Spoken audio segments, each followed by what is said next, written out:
ಮಿಕ್ಕಿದ ಹುಲಿ ಲಕ್ಷ್ಮಣನೇ ಅಲ್ಲ. ಲಕ್ಷ್ಮಣ ಗಂಡದೆಯ ವೀರ ನಾನೆಂದು ಸಕ್ಕಿಲಿಂದ ಮಾತನಾಡಿದರೆ ಗಂಡದೆಯ ಮೇಲೆ ಕಾಲಿಟ್ಟು ನೆತ್ತಿಯ ನೆತ್ತರಿಗೆ ಮುಡಿಯಬೇಕಾಗುತ್ತದೆ.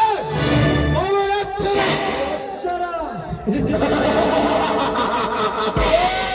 ಸಮರ್ಥ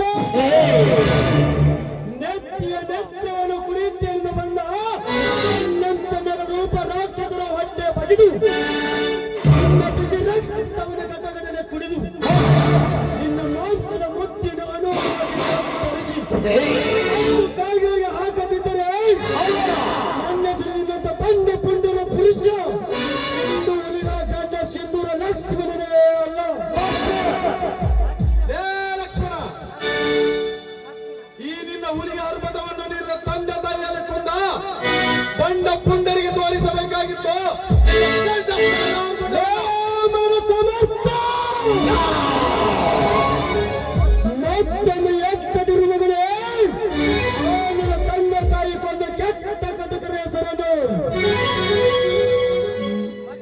ಮತ್ತೊಮ್ಮೆ ಎತ್ತಿದರೆ ಅವರಿಗಿಂತ ಮೊದಲು ನಿನ್ನ ಹೊಟ್ಟೆಯನ್ನು ಬಗೆದು ನನ್ನ ಹೊಟ್ಟೆಯಲ್ಲಿ ಉರಿದಿರುವ ಸೇಡಿನ ಕೊಂಡವನ್ನು ನಂದಿಸಿಕೊಳ್ಳಬೇಕಾಗುತ್ತದೆ ಮಗನೇ. ಬಲು ಎಚ್ಚರ.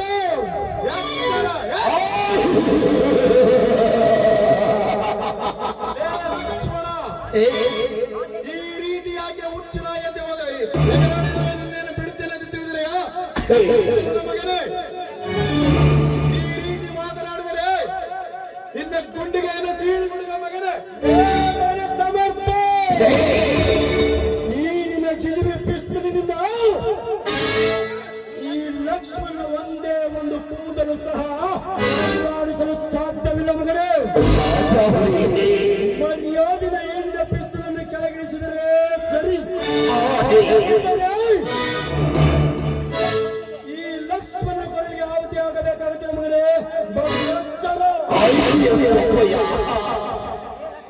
ಲಕ್ಷ್ಮಣ ಇಂದು ಇವಳನ್ನು ಕಾಪಾಡಿದ ಮಾತ್ರಕ್ಕೆ ದೊಡ್ಡ ಪುಂಡ ಪುರುಷರ ಗಂಡನಲ್ಲಿ ತಿಳಿಯಬೇಡ. ಇದರ ಸಾಡು ಮುಂದೆ ಕವಿ ರಚಿಸುವ ಅಂಡ ತುಗಿದು ತೊಟ್ಟಿಲ ನಾಟಕಗಳಲ್ಲಿ ತೀರಿಸಿಕೊಳ್ಳದಿದ್ದರೆ ಈ ಲಕ್ಷ್ಮಣ ಏನು ಸಿಂಧೂರ ಲಕ್ಷ್ಮಣನೆಂದು ನೀನು ಎಗರಾಡುತ್ತಿರುವೆ. ಈ ಎಗರಾಟ ಪುಂಡಾಟಿಕೆಲ್ಲ ನನ್ನ ಮುಂದೆ ನಡೆಯುವುದಿಲ್ಲ. ಇಲ್ಲಿಂದ ಹೊರಟು ಹೋಗು.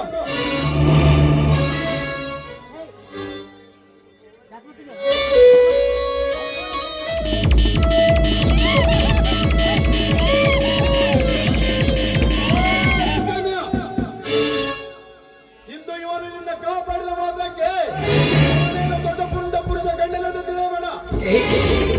ನಾಳೆ ಬಂದು ನಿನ್ನ ಶೀಲ ಹರಣ ಮಾಡಿ ಅವರು ಸಮರ್ಥರಾಗದಿದ್ದರೆ ನಾನು ಮತ್ತೊಮ್ಮೆ ಹೋಗಿ ಬರುತ್ತೇನೆ.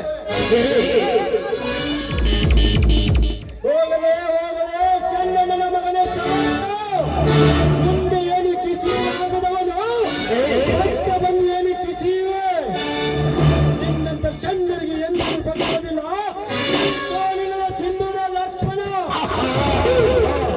ಯಾರಮ್ಮ ನೀನು? ನಾನು ಶ್ರೀಮಂತ ಸುಕನ್ಯಾ ಅಂತ. ಓಹೋ ನೀವಾ? ಇರಲಿ, ನಾನಿನ್ನು ಬರಲೇ. ನಿಂತ್ಕೊಳ್ಳಿ. ಯಾಕೆ? ಏನಿಲ್ಲ, ಈ ನಿಮ್ಮ ಧೈರ್ಯ ಸಾಹಸಕ್ಕೆ ನಾನು ನಿಮ್ಮನ್ನು ತುಂಬಾನೇ ಮೆಚ್ಚಿಕೊಂಡಿದ್ದೇನೆ. ಸುಕನ್ಯಾ, ನೀನು ಹೇಳ್ತಿರೋ ಮಾತು ಸತ್ಯವೋ ಇಲ್ಲ ಅಸತ್ಯವೋ? ದೇವರಾಣಿಗೂ ಸತ್ಯ ಈ ನನ್ನ ಮಾತು. ಆಯ್ತು ಸುಕನ್ಯಾ, ಆ ನನ್ನ ತಂದೆ ಮೌನೇಶ್ವರ ಇಚ್ಛೆಯಂತೆ ಆಗಲಿ. I love you Lakshman, I love you.